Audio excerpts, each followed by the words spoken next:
नमस्कार बच्चों, good afternoon, welcome. सब बच्चे कैसे हैं भैया आप?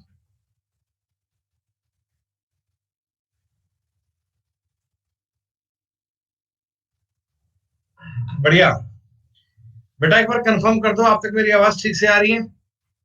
सब ऑडियो वीडियो सब फाइन चल रहा है बेटा, प्रॉपर?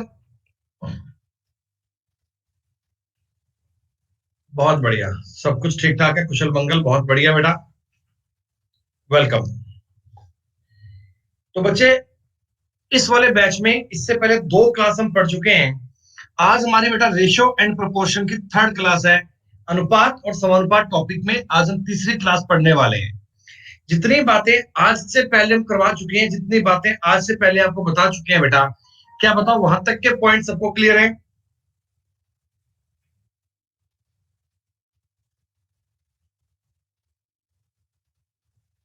मतलब ये मान लें, अगर हम एक आइडिया से कि लगभग 90 नंबर तक के सवाल सब लोगों ने कर लिए बेटा पीडीएफ में से। पीडीएफ में से 90 नंबर तक के सवाल आप लोगों ने कर लिए हैं। हमने वैसे 93 कर लिए थे हमने, पर कोई बात नहीं।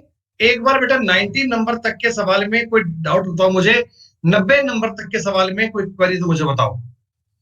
कुछ बालक कह रहे हैं 78 और 80।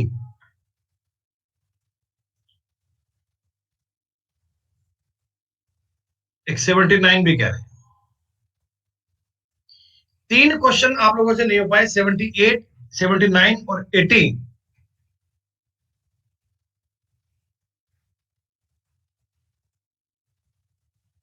बेटा अगर कोई सवाल का उत्तर मैच नहीं कर रहा तो उसमें शायद मे भी कहीं ना कहीं कोई फॉल्ट रहा होगा। हम चेक करवा देंगे बेटा शीट एक बार। उत्तर का है मैच नहीं कर रहा भाई।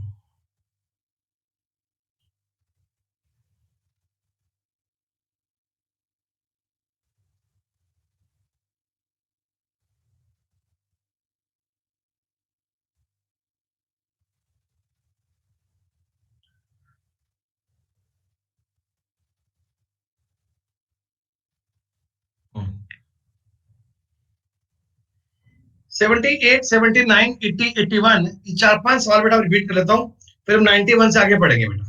देखो ऐसे तो क्या है कि अगर मैं आपको 100 के 100 सवाल क्लास में करवाऊं ना, फिर नेक्स्ट डे पूछू ना तो बच्चे कहेंगे सब नहीं समझ में आया, डाउट है हमें। ऐसा नहीं होता बेटा। सुनो एक बार ध्यान से। तीन संख्याओं का टोटल 252 है। The sum of three number is 252। कोई बात नहीं।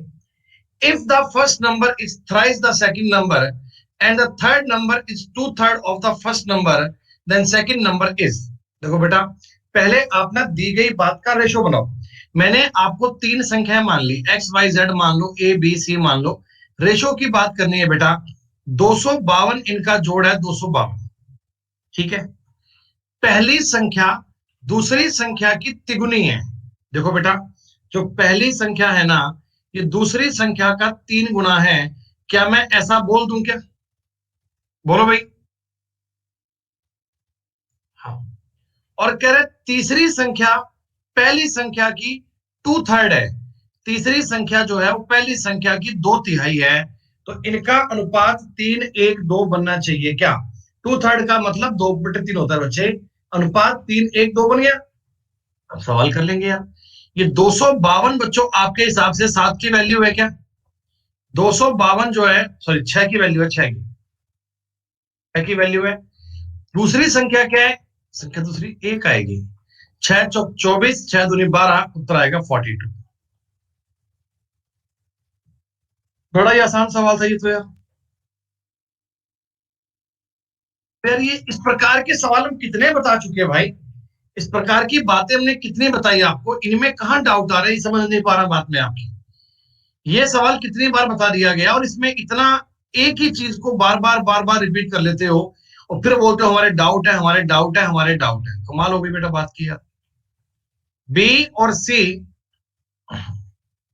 4 और 3, सी और डी 2 और 3। तो मैंने आपको बताया था कि आप इन बातों को बेटा मर्ज कर लो। आप इन बातों को मर्ज कर लो, कंबाइंड करके ए बी सी डी को बना लो।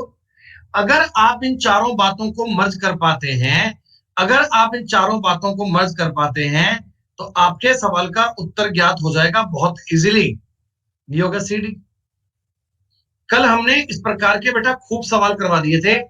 ये जो रेशो की अपने शीट फर्स्ट बनाई थी, शीट फर्स्ट, इसमें बच्चे कह रहे हैं आंसर मैच नहीं कर रहे यार, कोई आंसर की गलती तो नहीं लगाने में हो गई। एक बार चेक करो उसको यार, मतलब कहीं ना कहीं दिक्कत हो गई शायद। 16, 24, 18, 27, क्या अनुपात ये बनेगा क्या? कह रहे 50 के बाद मिसमैच है, 50 के बाद गलती हुई है आंसर की लगाने में। एक बार चेक कर लो उसमें कोई ना कोई प्रिंटिंग। वो शीट से पुरानी वाली पड़ी है अपने पास, रेशो शीट फर्स्ट, जिसमें क्वेश्चन है 115 वो वाली शीट के, जो पहला पार्ट था ना, जो पहले बनाए थे पन्ने, वो पड़ी है क्या? मेरे पास है, मैं दे रहा हूँ आपको, उसमें मैंने प्रिंट निकाला था उसका। कितने क्वेश्चन है? हाँ, जो शीट पुरानी बनाई थी ना अपने, पहले बार पुराने बैच की, तो उसकी ये नई अपडेट की थी, तो कुछ ऑर्डर चेंज किया क्वेश्चन का, तो कोई ना कोई देखो फॉल्ट हो गया क्वेश्चन।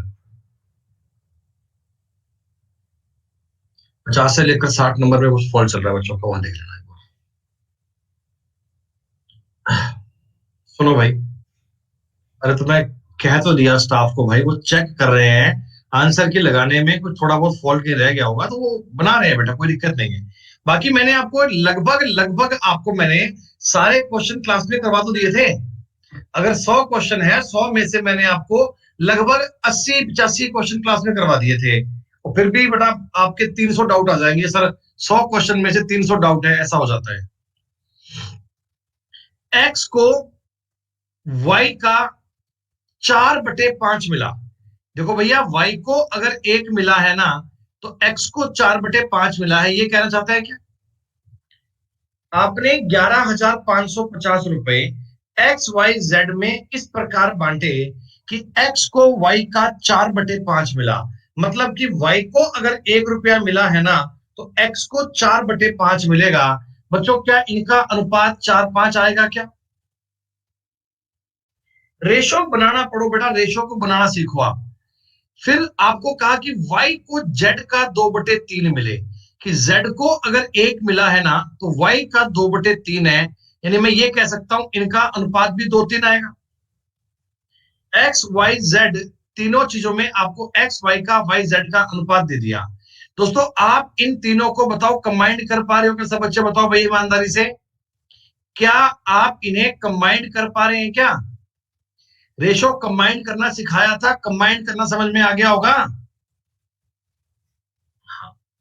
कि 11,550 रुपए हैं, एक एक सॉरी 11,500 रुपए बेटा, 11,500 आएगा इसमें, 11,500। ये 23 की वैल्यू है। पूछा गया था जेड एक्स से कितना ज्यादा है, जेड एक्स से 7 ज्यादा है। 23×5 115, 500, 7×5 35, 3500 बनना चाहिए, ये आंसर होना चाहिए। अच्छा, 11,500 आएगा क्या? ठीक है बेटा। देखो ऐसा है कि अगर यहां हम 11,550 करेंगे तो बात अलग बन जाएगी। ठीक है, ठीक है, ठीक है, ठीक है, रुको 1 मिनट, रुको 1 मिनट, गलत कर दिया मैंने, डेटा इसके हिसाब से मान लिया था, थोड़ा डेटा में मेरा प्रिंटिंग मिस्टेक है, उधर कर लेना 11,550, 11,550 कर लेना, इसलिए आपका उत्तर नहीं आया होगा। 11,550 है, ये 33 की वैल्यू है, और पूछा गया था आपसे 7 की वैल्यू क्या बनेगी, तो उत्तर आएगा 2450।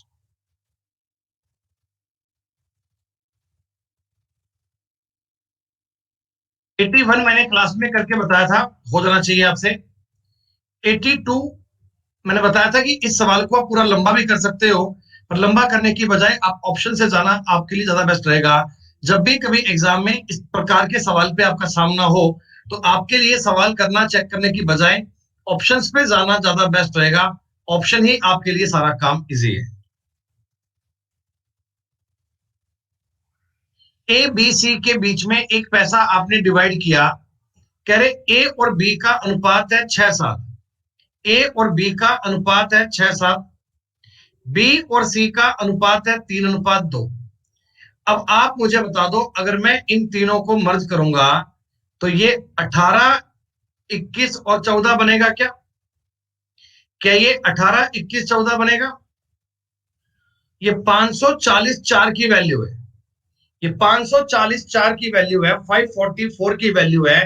तो पूछा गया ए और सी का अंतर, सॉरी एक्स का मान कितना है, टोटल कितना है, टोटल 8 और 1 9 और 4 13 का एक हासिल, 2 2 4 और 1 5 53 की वैल्यू क्या है, खत्म बात। ये गुणा करना है यार, ये कोई सवाल थोड़ी है। एक जैसे तुमको ना 3 क्वेश्चन बता देंगे, फिर भी आप होगे सर नहीं। एक बार और, जितने क्वेश्चन मैंने आपको बताए हैं, जितने सवाल मैंने आपको समझाए हैं, उतने सवाल एक टॉपिक में कहीं और मिलेंगे नहीं बेटा आपको। जितनी बातें एक जैसी मैं क्लास में बता रहा हूं ना, उतना काम उतना कंसेप्ट कहीं आपको एक जैसा और मिलेगा नहीं भाई साहब। फिर भी आपको लगता है कि सारे सवाल करने चाहिए, सारे करवाने चाहिए, बताओ। अब बताओ, कह रहे 84 भी करवाओ, 83 करवा दिया, सारे क्वेश्चन एक जैसे हैं, कह रहा 84 भी करवाओ, ये भी हमको नहीं आता भैया, मैं नहीं करवाऊंगा सॉरी। 85 भी नहीं होगा आपसे, 86 एक क्वेश्चन क्लास में करवाया था मैंने आपको, 87 88 89 हो चुके हैं। मतलब कि पूरी जांच में, पूरी बात में ये आ गया कि 90 नंबर तक के सवाल सबके पूरे हो चुके हैं। 90 नंबर तक के सवाल में कोई दिक्कत नहीं है, 90 नंबर तक के सवाल में कोई प्रॉब्लम नहीं है। हर एक कंसेप्ट इजी है, हर एक बात सिंपल है। आपको क्या करना है, आपको केवल और केवल उनकी वैल्यू पुट करनी है, वैल्यू सिस्टम क्या है उस बात को देखना, उस बात को चेक कर लीजिएगा, खत्म बात। अब आ जाओ 91 पे। देखो हमने वैसे 91 क्वेश्चन वैसे कल करवाया था, फिर भी मैं आपको हल्का फुल्का इसके बारे में रिकैप ले लेता हूं, ताकि चलो आपके डाउट क्लियर हो जाए बच्चों। देखो बेटा, फालतू कमेंट मत करो, मैं तुम्हारी बात समझ रहा हूँ, मुझे ना एक्चुअली ये काम करना चाहिए कि अगर शीट में 120 क्वेश्चन है ना, तो 120 सारे सॉल्व करने चाहिए। अगर शीट में 500 क्वेश्चन है तो 500 पूरे करने चाहिए। आप लोगों को एक भी सवाल करने को दे दे, इतना लेवल नहीं तुम्हारा, इतनी तुम्हारी समझ नहीं है। तुम्हें अगर मैं एक जैसे 50 सवाल करवाऊंगा ना, और कहूंगा 51वां घर से कर लाना, तो ऐसे लोग उठ के कहीं आ जाएंगे, कल सर बाकी तो हो गए थे, वो 51वां नहीं हुआ सर। ये 50 तो जो आपने करवाए थे ना, वो तो हम भी कर लेते, वो तो मतलब हमें भी आते हैं। वो 51वां मतलब बस वही नहीं आता, एक जो आपने छोड़ दिया था वही। बहुत बढ़िया बच्चों, मैंने देखो आपको ये बताया था कि a प्लस बी का मान 4 है, b प्लस सी का मान 7 है, c प्लस a का मान 9 है। तो जरा आप मुझे बताओ, अगर मैं इन तीनों को जोड़ूंगा, कल तुम्हें डिटेल में बताया गया था, तो 2 गुणा a plus B plus C आएगा क्या, 2 into a plus B plus C आएगा। क्या इस चीज का मान 4 7 9 और सॉरी 11 और 9 20 बनेगा। दोस्तों इसका मतलब आपके हिसाब से a प्लस बी प्लस सी कितना आ रहा है, 10। आप डायरेक्टली इनको जोड़ के हाफ कर लो। अब दोस्तों आपको पता है b प्लस सी का मान है 7, a प्लस बी प्लस सी का मान है 10, तो क्या a का मान 3 आना चाहिए क्या, क्या दोस्तों b का मान 1 आना चाहिए क्या, क्या दोस्तों c का मान 6 आना चाहिए क्या, ये बात तुम्हें पल्ले पड़ रही। ये अपन ने चेक कर लिया, और देखो ये ना एक्चुअल में वैल्यू नहीं चल रही, ये चल रहा है यूनिट। ए का मान 3 यूनिट है, बी का मान 1 यूनिट है, सी का मान 6 यूनिट है। ये एक्चुअल मान नहीं है। अब एक्चुअल में क्या हो रहा है, सवाल तुमको ये कह रहा है, क्वेश्चन तुमको ये बता रहा है कि A plus B plus C actual में 30 है। भैया एक्चुअल में 30 है, लेकिन आपके पास तो 10 है। तो क्या आप मुझे बताओ, ये 30 जो है ये 10 की वैल्यू है क्या, क्या बच्चों ये 30 10 की वैल्यू है क्या, क्या ये 30 10 की वैल्यू है क्या। हाँ, तो सी का मान क्या होगा, सी के मान के लिए 6 से गुना कर लीजिएगा, 6 तिया 18। हम बेटा एक छोटी सी बात क्लियर कर दें, जिन लोगों ने इस क्लास को आज ज्वाइन किया है, या जिन लोगों ने बीच में कभी भी ज्वाइन किया है ना, उनको समझ में आना थोड़ा कम होता है। अगर आप चाहते हैं कि आपको बेटर एक्सपीरियंस हो, आप गणित को सीख पाए बेटा, तो पहली क्लास को स्टार्टिंग से पढ़ते आओ, तब तो बातें समझ में आएंगी। और ऐसे बीच में कूद पढ़ोगे, पढ़ोगे तो फिर समझ में नहीं आएगा। देवाशीष आपने कल की क्लास ज्वाइन नहीं की थी क्या, देवाशीष तुमने कल की क्लास नहीं पढ़ी थी। हाँ, तो ये मेरी गलती है भाई, बहुत बड़ी गलती है मेरी यार, मैंने कल क्लास लगवा दी, जबकि पहले मुझे आपको फोन करना चाहिए था, क्लास लगवाऊं कि नहीं लगवाऊं बताओ। डाउट पूछने की हिम्मत होनी नहीं चाहिए अगर आपने कल की क्लास अटेंड नहीं की। ए प्लस बी प्लस सी का मान, आप मुझे बता दो, 5 7 12 6 18 का आधा 9 बनेगा। इतना काम करने के लिए आपको 10 सेकंड टाइम लगेगा नहीं बच्चे। मुझे पता है 2 बार ए है, 2 बार बी है, 2 बार सी है, तो ए प्लस बी प्लस सी कितना आएगा? 9 बनेगा। हाँ, मुझे थोड़ा रिपीट कर रहा हूँ ताकि क्लास कल से आज जुड़ पाए। लास्ट के सवाल बच्चों को कम क्लियर हुए थे। अब मेरी बात समझो, ए प्लस बी प्लस सी का मान तो दिया हुआ है 9, इसका मान 9 दिया हुआ है, लेकिन सी प्लस ए का मान दिया हुआ है 6। तो क्या मैं ये कह सकता हूं क्या बी का मान 3 आएगा? मेरे को बी प्लस सी का मान 7 दिया हुआ है, तो मैं ये कह सकता हूं ना बच्चे कि ए का मान 2 आएगा। और मेरे को ए प्लस बी प्लस सी का मान दिया हुआ है 9, इनमें से ए प्लस बी था 5, तो ये बनना चाहिए 4। मैंने तीनों का मान ज्ञात कर लिया। ये एक्चुअल में वैल्यूज है, वैल्यूज, ये सही मान नहीं है।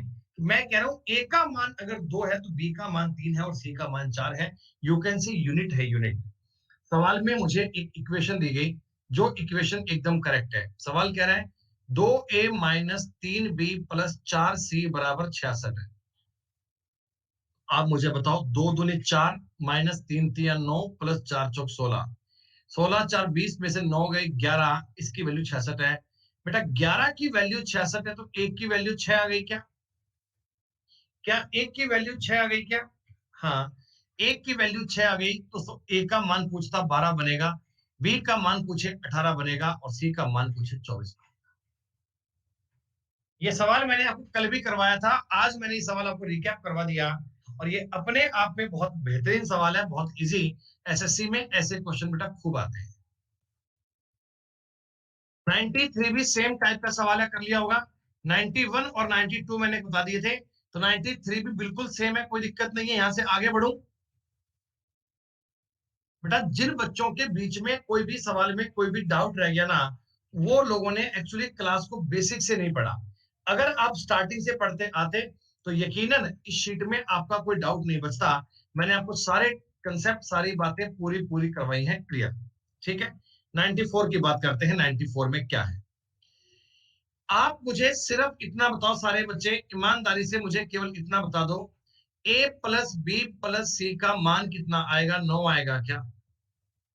ये चीज चेक करने में 10 सेकंड का टाइम लग जाए तो भी ज्यादा है। भाई माइंड में क्लिक कर गया? अच्छा, अब आप मुझे एक बात बताओ, एक्चुअल में ए का मान कितना आना चाहिए? एक्चुअल में ए का मान कितना बनना चाहिए? आप कहोगे 4। ठीक। बी का मान कितना बनना चाहिए? और सी का मान 2। ऐसा कर रहा है क्या मन आपका?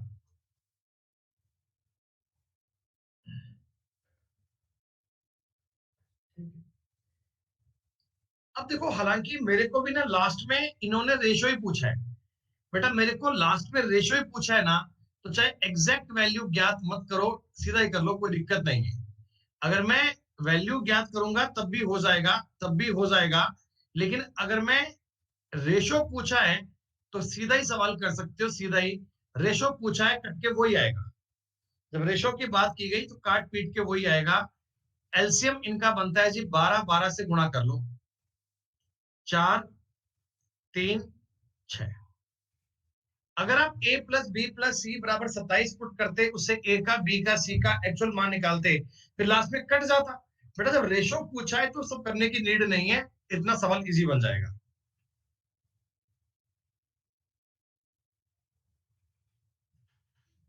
तो कई बच्चे कह रहे हैं, कमेंट कर रहे हैं, बोला गुरुजी ये 9 कैसे आया? ये थर्ड फ्लोर से गिरा है भाई 9 आके।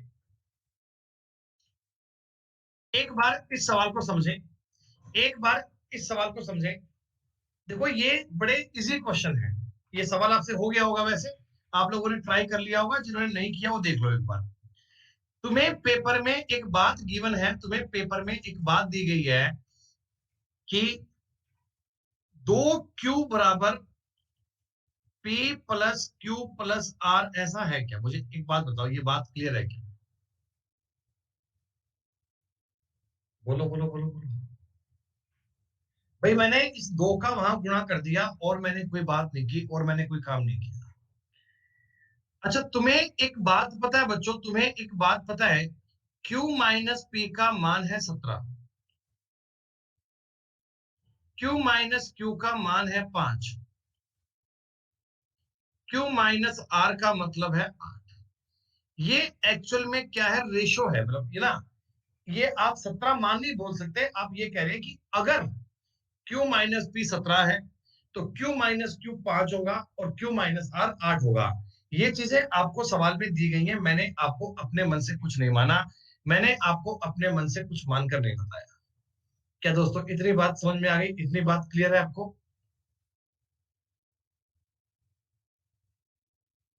बोले साहब इतनी बात तो क्लियर आ गई, इस बात में कोई डाउट नहीं है, ये बात तो अच्छे से माइंड में क्लियर है।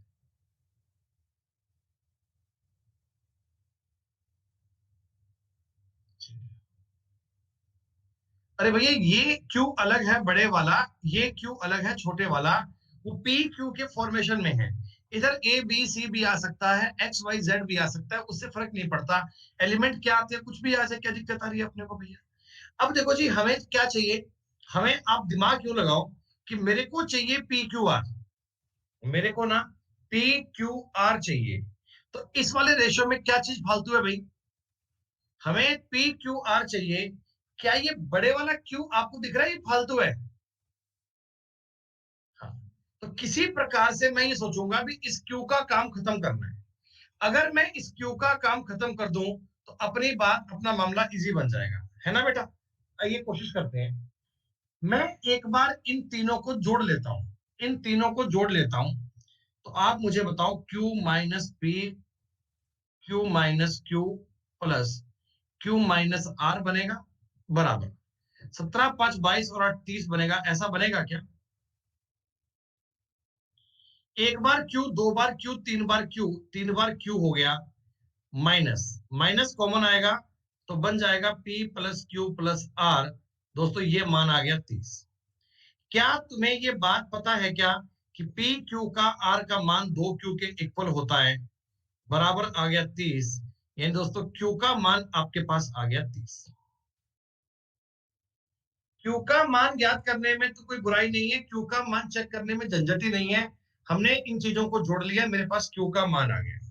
जरा मुझे बताओ सोच समझकर, इतना तो दिमाग वहां चलता होगा, क्यू का मान अगर 30 है तो पी का मान 13 आएगा क्या?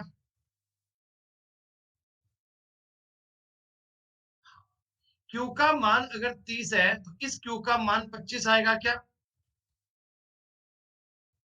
इस क्यू का मान अगर 30 है, इस आर का मान 22 आएगा क्या? झंझट सवाल में कोई नहीं था, मैंने पता है क्या करा, मैंने क्यू को खत्म करने की कोशिश करी है, उससे मेरे पास सबकी वैल्यू आ गई, अपना काम इजी बन गया। बताओ बेटा, कुछ डिफिकल्ट बात है सवाल में या इजी सवाल था ये? कुछ डिफिकल्ट बात थी या इजी था? इजी था। लेकिन कल घर पे कई बच्चों से नहीं हो पाया होगा क्योंकि इसमें कंसेप्ट नहीं पता क्या करें। अब अगर मैं इसके जैसा ही आपको सेम क्वेश्चन दे दूं तो कर पाएंगे आप? लेंदी क्वेश्चन कहाँ है, मुझे ये समझ नहीं आता, तुम्हें लेंदी कैसे बात दिख रही है? अरे भैया, अर्ध परिमाप जानते हैं क्या होता है? Half perimeter. हाफ पेरीमीटर पता है तुम्हें क्या होता है? जैसे मान लो ये मैंने एक ट्रायंगल बनाया, ये मैंने एक ट्रायंगल बनाया, इसकी ये वाली साइड ए है, ये साइड बी है, ये साइड सी है। तो पेरीमीटर जो होता है ना, वो होता है A plus B plus C by 2। मतलब पेरीमीटर तो ये होता है, ये होता है हाफ पेरीमीटर, अर्ध परिमाप। पेरीमीटर का हाफ क्या होता है? वो ये वाला होता है, बिल्कुल।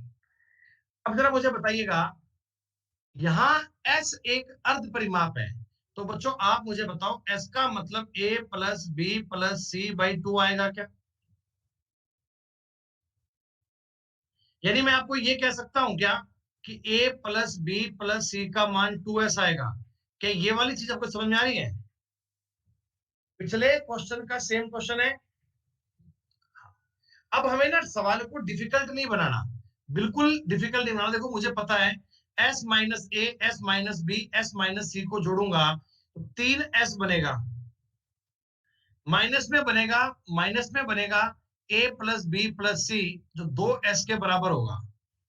11 8 19, 19 और 7 26। क्या दोस्तों s की वैल्यू 26 आ गई क्या? s माइनस ए 11 है, s माइनस बी 8 है, और s माइनस सी 7 है। जनाब s का मान तुम्हें अगर 26 दिया है तो a का मान 15 आएगा क्या? b का मान अगर s का मान 26 दिया है तो b का मान 18 आएगा क्या? और c का मान अगर आपको 26 दिया है तो ये कितना आएगा? 19। सवाल नंबर 95 और 96 दोनों एक जैसे हैं क्या?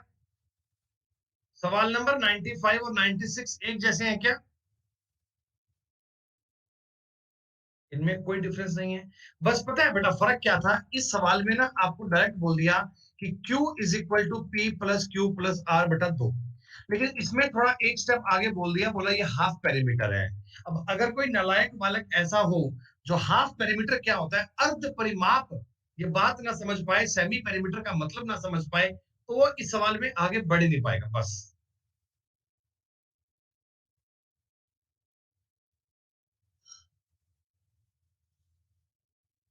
थोड़ी बात को समझो, थोड़ी सवाल की नजाकत को समझो, क्या कह रहा है सवाल तुमसे। x minus 2y plus 8z ratio y minus 3z plus 4w ratio 4x plus 5z minus 7w is equal to 347 है, तो इसका मान ज्ञात करो। बेटा एक बात बताओ, चारों ऑप्शंस तुमको क्या कह रहे हैं? क्या मान एकदम इंटीजर आएगा, 5 6 7 सब यूं आएगा मान? इसका मतलब ये डब्ल्यू डब्ल्यू सब कटना चाहिए, पूरा मामला इजी बनना चाहिए। क्या तुमको ये समझ में आ रहा है? रेशो का मतलब क्या होता है कि इस चीज का मान अगर 3 है तो इस चीज का मान 4 है और इस चीज का मान 7 है। ये मतलब है क्या? रेशो का मतलब क्या होता है कि इधर वाले पार्ट का मतलब 3 है, इसका मतलब 4 है, इसका मतलब 7 है।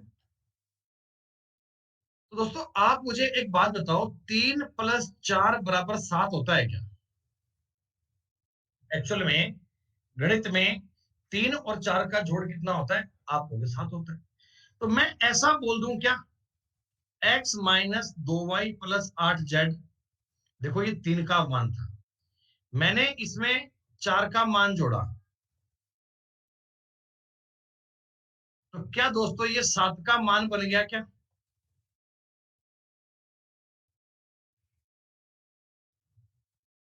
समझ में आया मैंने क्या किया?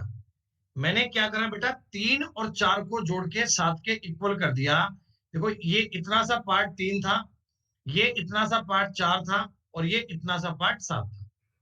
हम जानते हैं, इतने मैथ तो जानते हैं, 3 और 4 7 होते हैं।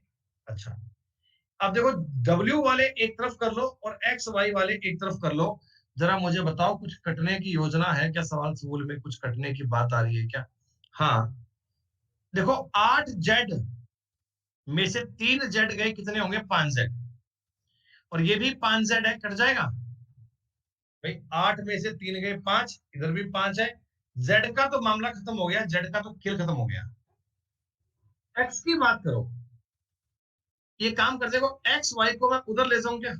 ये सुनो, तुम्हें किसी बात की चिंता ना हो जाए, ये 2y माइनस का 1y प्लस का x माइनस वाई बचेगा, प्लस 4w बचेगा, बराबर 4x माइनस 7w बनेगा। ऐसे बनेगा क्या? z का तो काम खत्म हो चुका सवाल में से। x और y को उधर ले जाते हैं अपन, उधर ले जाएंगे तो 3x प्लस वाई बराबर 11w बनेगा क्या?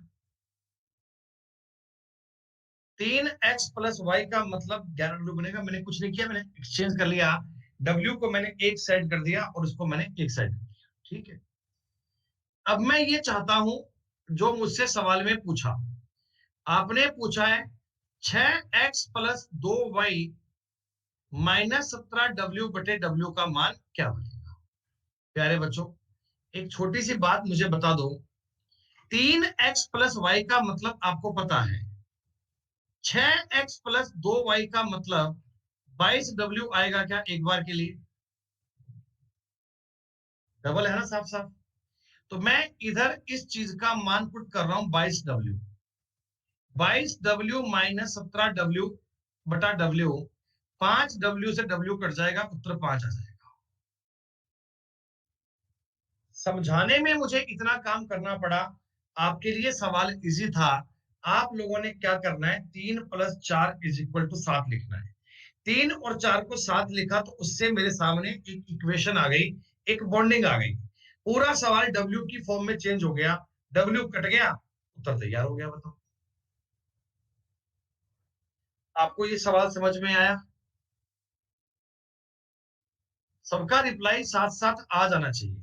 ये बड़ा फेमस क्वेश्चन है, बिल्कुल बेटा, ये आपको जगह जगह मिल जाएगा, हर भांति भांति पे क्लास में ये मिल जाएगा तुम्हें। देखो डिट्टो सवाल है एक बार, ये एक बार सब बच्चे, अरे ये सवाल छपा नहीं पूरा, ये सवाल पूरा छपा नहीं बेटा, मैं तुम्हें बता रहा हूँ।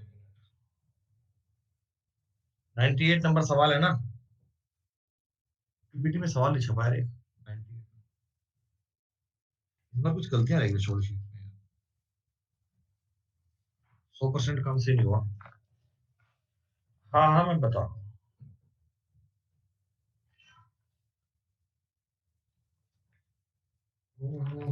98 है ना।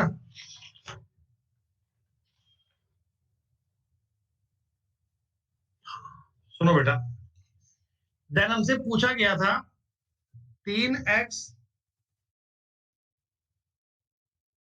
+ 3z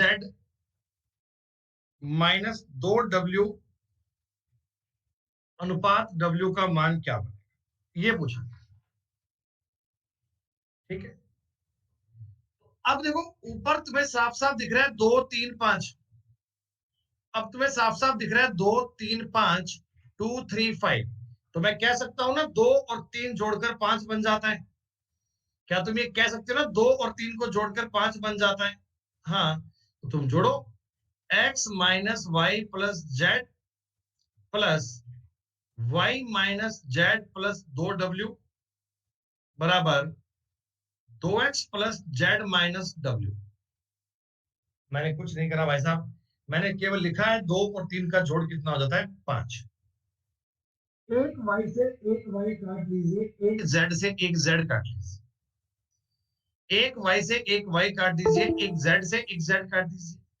अब इधर क्या बचा, x + 2w बराबर, इधर बचा 2x + z - w।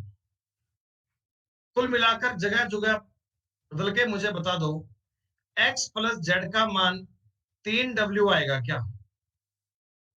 x + z का मान 3w आएगा क्या? मैंने तो x + z निकाल लिया, लेकिन सवाल तुमको जो बात पूछ रहा है ना, सवाल में मुझे कुछ अलग बात पूछी गई है। क्या पूछी गई है? उसमें 3x + 3z दिख रहा है, उसमें 3x + 3z दिख रहा है बच्चों। तो क्या मैं इसको 3 से गुणा करके चेक कर सकता हूं क्या? ये करके लिखना मत, मुझे तो आपको समझाना पड़ता है, तुम तो ये काम माइंड में कर सकते हो। 9w - 2w/w 7w/w, उत्तर आ गया 7:1।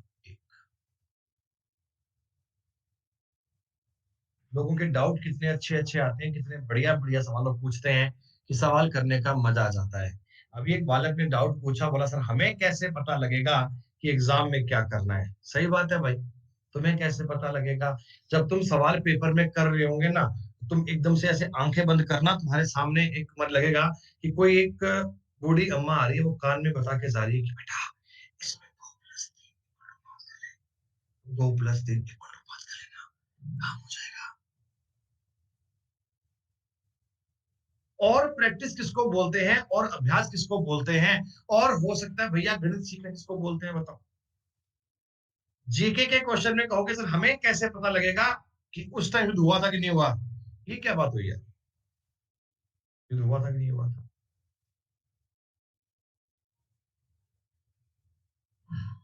नहीं भैया, मैं बच्चों को बता रहा हूं कि डाउट होना चाहिए जेन्युइन। ये क्या बात हुई कि हमें कैसे समझ में आएगा? बच्चों एक बात बताओ मुझे, मैंने आपको लिखकर दिया 3/4, 3/4, क्या ये चीज 6/8 के बराबर है क्या? मतलब ये और ये एक ही बात है, इसी को फर्क थोड़ी है। या मैं ऊपर नीचे 3 का गुणा करके 9/12 बोल दूं, क्या ये भी बराबर ही है क्या?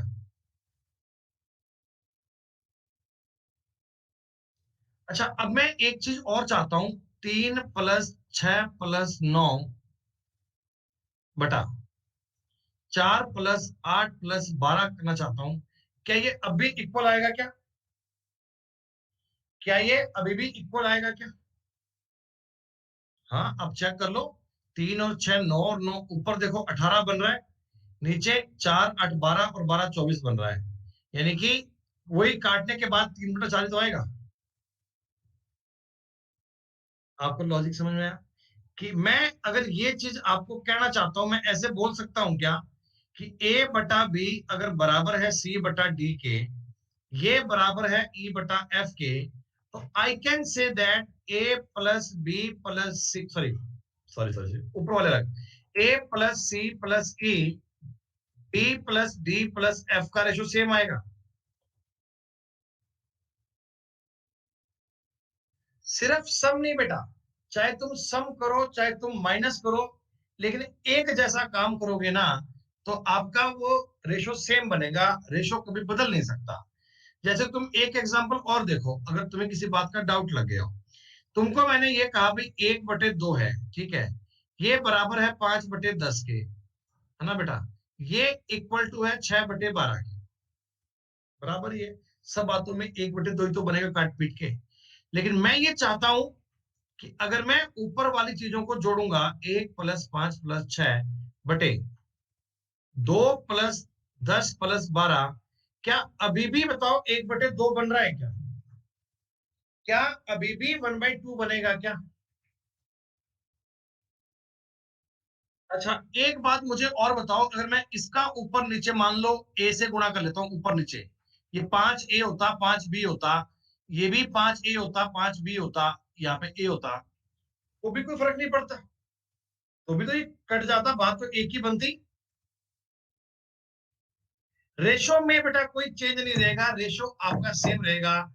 और ऐसा भी नहीं है कि आपको प्लस की बात करनी है हमेशा, ऐसा भी नहीं है। अगर मैं आपको ये बोलूं ना कि ए, मतलब कि एक को माइनस कर लो, -1 +5 + 6 बटा -2 +10 + 12, तब भी सेम बनेगा, कोई दिक्कत नहीं है। 11 में से एक गए 10, 22 में 2 गया 20, एक ही बात है। जो लॉजिक मैं आपके दिमाग में फिट करना चाह रहा हूं वो ये है, तो ये है भाई साहब कि A/B बराबर C/D बराबर E/F, ये बराबर होता है, ऊपर वाले जोड़ दो नीचे वाले जोड़ दो, इक्वल ही आएगा। ऊपर वाले जोड़ दो नीचे वाले जोड़ दो, इक्वल ही आएगा। रेशो में कोई फर्क नहीं पड़ता, रेशो में कोई बात में अंतर नहीं आता। आपकी इक्वेशन का रेशो सेम रहेगा, 100% सेम रहेगा, कोई परिवर्तन नहीं आ सकता कोई भी। ये बात आप नोट कीजिएगा। तो इस पर बेस सवाल क्या होते हैं वो आगे देखना।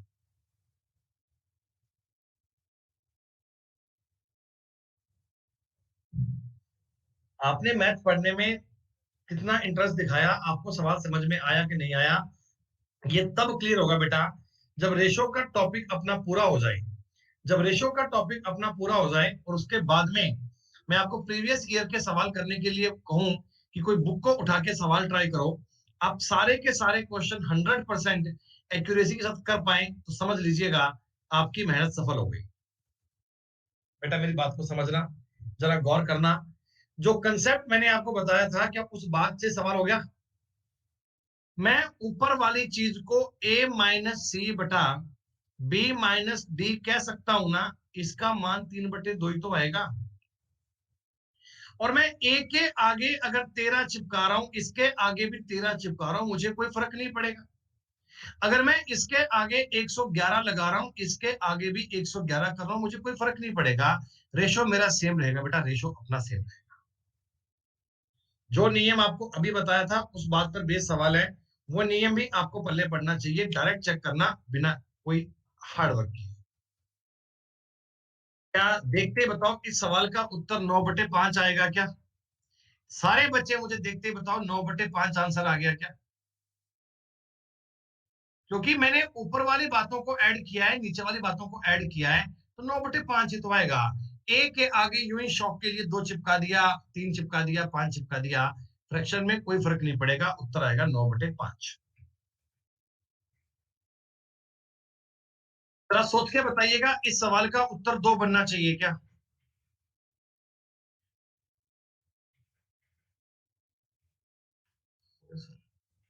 कल तुम्हारे ये डाउट रह गए, उसमें लगा होगा ये सवाल तुम्हारे कितने टफ हैं, पता नहीं ये सवाल कैसे होंगे, बड़े मुश्किल जानकारियां हैं। जबकि बच्चों ये आसान बहुत है, कुछ है ही नहीं यार। आगे एमएन भी चिपका दिया और भाई साहब। इसमें गलती मत कर दीजिएगा, इसका उत्तर 9 बनेगा, 3 मत कर दीजिएगा। क्या आपको समझ में आया कि मैंने 9 क्यों बोला?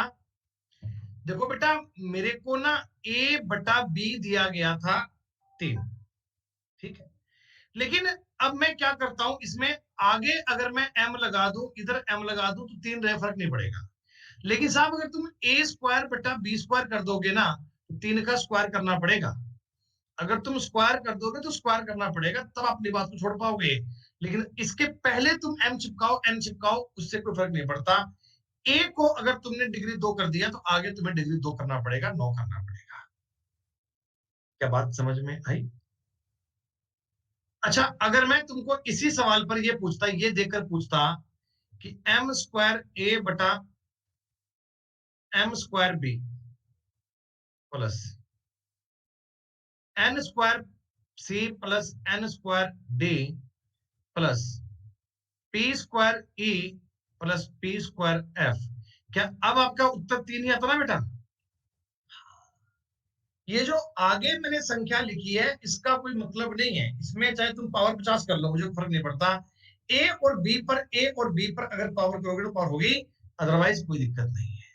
वाह, कितना बढ़िया सीख रहे हो तुम यार, बड़े अच्छे बच्चे हो। देखो मैंने अभी बताया था तुम्हें, मैं भी कितना भोला बच्चा हूं, तुम्हें सवाल आने से पहले कंसेप्ट सिखा देता हूँ। एक बच्चा कह रहा है गुरुजी इस बात को एक बार प्रूफ कर दो। क्या मैंने आपको अभी साबित करके नहीं बताया था बच्चे? सवाल तो मैंने बाद में स्टार्ट करवाए हैं, पहले मैंने आपको करके बताया था ना। 1/2 लिख के करके बताया था कि ये वो वाला कंसेप्ट होता है। अब इसमें मैं बताऊं और प्रूफ क्या करूं भाई?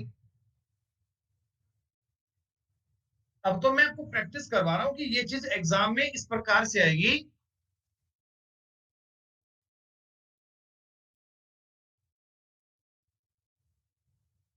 बेटा वो प्रिंटिंग मिस्टेक है, उधर एन ही आएगा, वो एन ही आएगा, वो कोई दिक्कत नहीं है। वैसे शायद तुमने इससे मैटर बढ़ाया नहीं इस बार, इसमें सारे क्वेश्चन कटे हुए हैं यार। 104 105 दोनों को सवाल पीपीटी में है ही नहीं। और क्वेश्चन से लंबा गया, वो फिगर के बाद उसको सेट नहीं किया, उसमें आधा ही क्वेश्चन आया हुआ है।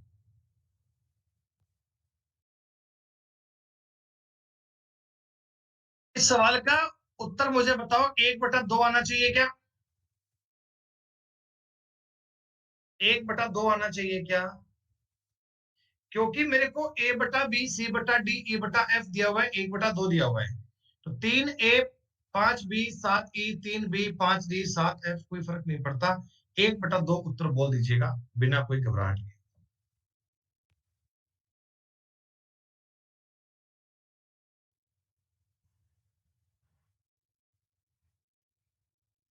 इसे बताओ क्या करेगा?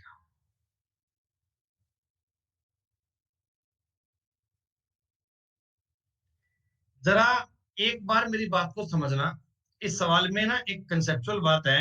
ये क्वेश्चन पिछले साल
कैट के एग्जाम में भी आया था, पता है?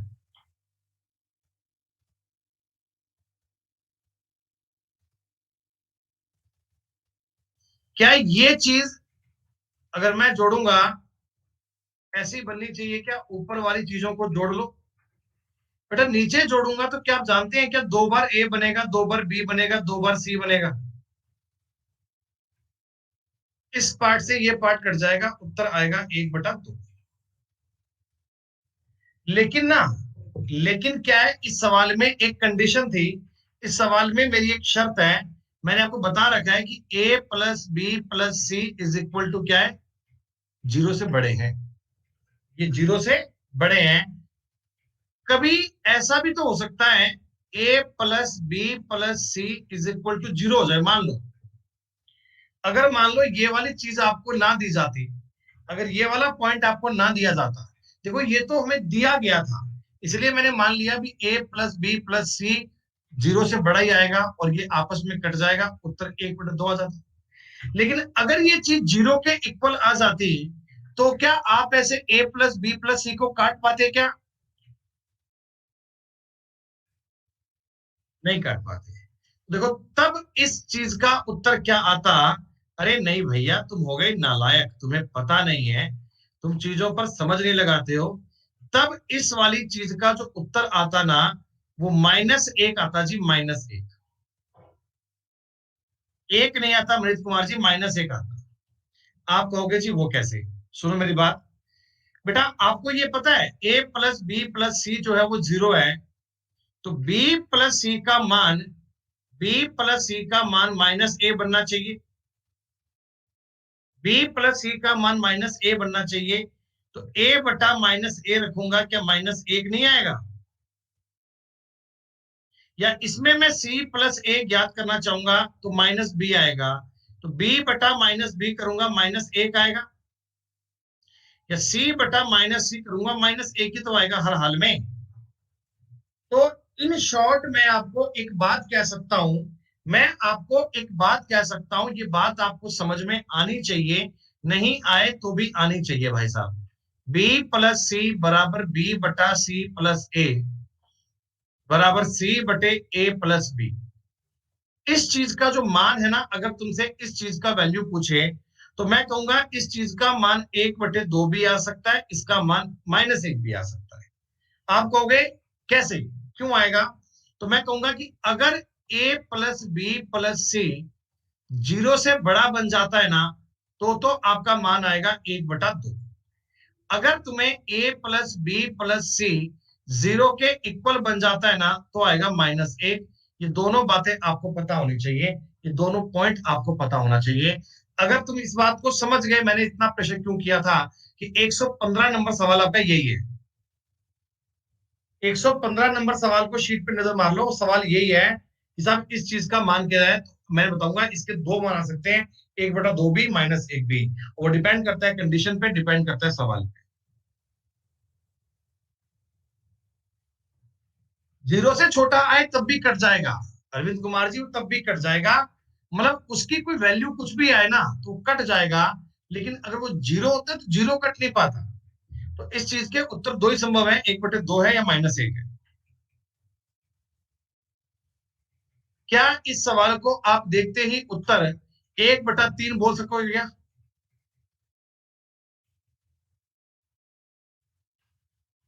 क्योंकि आपको पता है नीचे जब मैं जोड़ूंगा 3 बार ए आएगा, 3 बार बी आएगा, 3 बार सी आएगा। भैया ऊपर तो है ए प्लस बी प्लस सी, नीचे में 3 बार ए, 3 बार बी, 3 बार सी। तो 3 कॉमन आ जाएगा, ए प्लस बी प्लस सी, वो कट जाएगा, उत्तर आ जाएगा 1/3। पूरा लिख के बताऊं या कर लोगे भाई?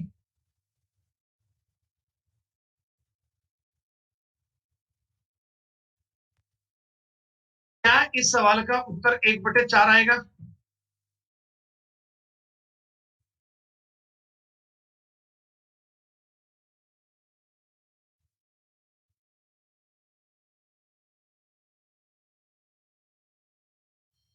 कहाँ है वो बच्चे जो कहते थे मैथ्स बहुत टफ है? कहाँ थे वो बच्चे जो कहते थे गणित नहीं आती सर, हम सवाल कर नहीं पाते हमको। ये एक बढ़िया सवाल है। ये एक अच्छा सवाल है, जरा समझो। इसमें तुम्हें कुछ लॉजिकल बातें बेटा समझनी पड़ेंगी। इन थोड़ी बातों को आपने कंसेप्ट में दिमाग में उतारना पड़ेगा। बच्चों ये तीनों चीजें अगर इक्वल हैं तो आप मुझे एक बात बताओ, मैं इनको ऐसा जोड़कर लिख सकता हूं कि यूं ही ट्रायल ट्रायल के लिए, यूं ही मजे मजे में? जो कंसेप्ट आपको अभी बताया कितना जरूरी कंसेप्ट है। ऊपर कितना बनेगा? आप कहना जी ऊपर बनेगा 2 गुणा x + y, बटा में बन गया x + y। इसका मतलब इस चीज का मान आ गया 2। यानी प्यारे बच्चों, मैं तुमको एक जरूरी बात ये कह सकता हूं कि y - x/z हो, या y + x/z हो, या x/y हो, ये सारी चीजें दो के बराबर है। ये सारी चीजें दो के बराबर हैं। ये सब बातें क्या है? दो के इक्वल है। तुमको एग्जामिनर कह रहे हैं बच्चों x y z बताओ। देखो आपके सवाल का उत्तर तो अभी भी आ गया, लेकिन पूरा साबित करना है, तुम पूरा करके बताएंगे, कोई दिक्कत नहीं है। देखो इस दो का मतलब क्या? 2/1 होता है। क्या तुम्हें यह समझ में आ रहा है कि x/y का मतलब 2/1 है? x अनुपात y जो है वो 2:1 आएगा। चेक करो कौन से ऑप्शन में आ रहा है। इसमें तो 2:1 नहीं बैठ रहा, इसमें 2:1 नहीं बन रहा, इसमें 2:1 बन रहा है, और इसमें 2:1 नहीं बन रहा। उत्तर सी आ चुका है। सर ये तो आपने ऑप्शन से कर लिया। ऑप्शन के अलावा कोई और तरीका नहीं है। क्या हम इन तीनों के अलग अलग मान ज्ञात करना चाहें तो मान ज्ञात करने का बेनिफिट क्या होगा?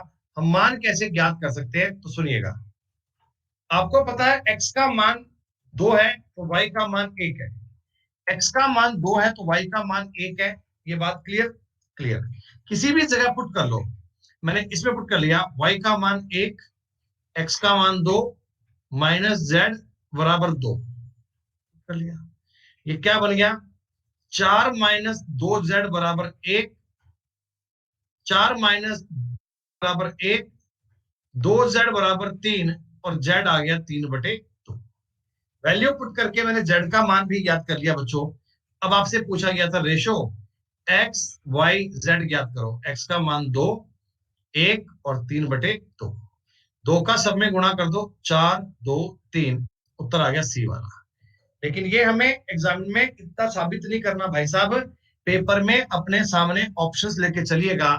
जिस ऑप्शन पे बात सर्टिफाइड हो जाए वहां काम डन, आगे बढ़ने की नीड नहीं है। क्या बताइए, आसान सवाल था जी।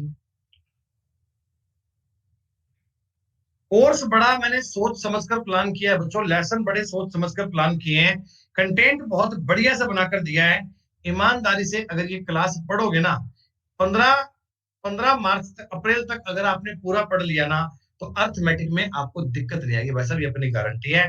लेकिन चलना पड़ेगा हमारे हिसाब से, मेहनत करनी पड़ेगी। और मैं आपको एक बात सिखा दूं बच्चों, जिन जिन बच्चों को मैथ समझ में आ गई ना, जिनको मैथ समझ में आ गई, वो कोई भी एग्जाम पास कर सकते हैं। जिनको मैथ समझ में आ गई वो। ये सवाल ठीक वैसा ही है जैसा हमने अभी किया था। ये सवाल ठीक वैसा ही है जैसा हमने अभी किया था। क्या बताओ, कर लोगे या करके बताऊं मैं? ऐसा तो नहीं होना चाहिए कल आ जाओ उठा के मुंह साहब, ये डाउट नहीं हुआ, ये डाउट नहीं हुआ। ऊपर वाली संख्या को जोड़ लेना, नीचे वाली संख्या को जोड़ लेना। और देखो आपको ना देखते ही आइडिया पड़ रहा है क्या उसमें? ये रेशो 3/1 बनेगा। कुछ दिख रहा है? ऊपर देखो 3x बनेगा, 3z बनेगा, नीचे y बनेगा, x z कट जाएगा, इसका मान 3 बन जाएगा। इसका मान 3 बन जाएगा तो मैं समझ गया कि 2x/z जो होगा ना, ये 3/1 के इक्वल बनेगा। यानी मैं आपको ये कह सकता हूं x/z बनेगा 3/2। खत्म बात। अब इस चीज को कहीं वैल्यू पुट करके, किसी भी इक्वेशन में वैल्यू पुट करके अब y का मान ज्ञात कर लेना। जब x y z तीनों ज्ञात हो जाएंगे, तब हम डायरेक्टली x + y + z/z कर पाएंगे। सवाल करने में दिक्कत नहीं आएगी आपको। अरे बताओ 111 हो जाएगा ना?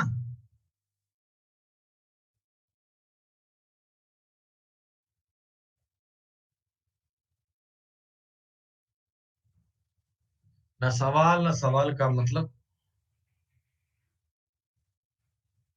बेटा अगर अभी भी मे बी है ना, फिर वो मे बी मस्ट बी कभी नहीं हो सकता मेरे हिसाब से। बी प्लस सी बटा ए बराबर 9 बटा, ये साफ साफ तुम्हें वैल्यू दी गई है, वैल्यू साफ साफ। मैं देखो सवाल चिल्ला के कह रहा है सी का मतलब 5 है, ए का मतलब 2 है। देखो ना, ये सी की जगह 5 बोल रहा है, ए की जगह 2 बोल रहा है। आप अगर चेक करो, सी की जगह अगर मैं 5 करता हूं तो बी की जगह 4 आएगा, और बी की जगह अगर मैं 4 करता हूँ, ए की जगह 2 करता हूँ, सही हो गया, खत्म बात यार। तो बी का मान 4 है, ए का मान 2 है, सी का मान 5 है। साफ साफ वैल्यू दी गई है, 7/4 उत्तर आ गया। ये कोई सवाल नहीं है, गलती से ऐड हो गया, इतना आसान सवाल क्या मतलब।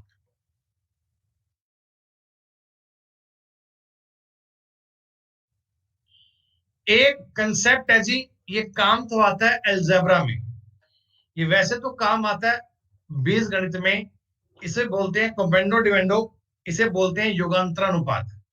ये क्या होता है, ए बटा बी बराबर सी बटा डी है ना, तो ए प्लस बी बटा ए माइनस बी बराबर सी प्लस डी बटा सी माइनस डी होता है।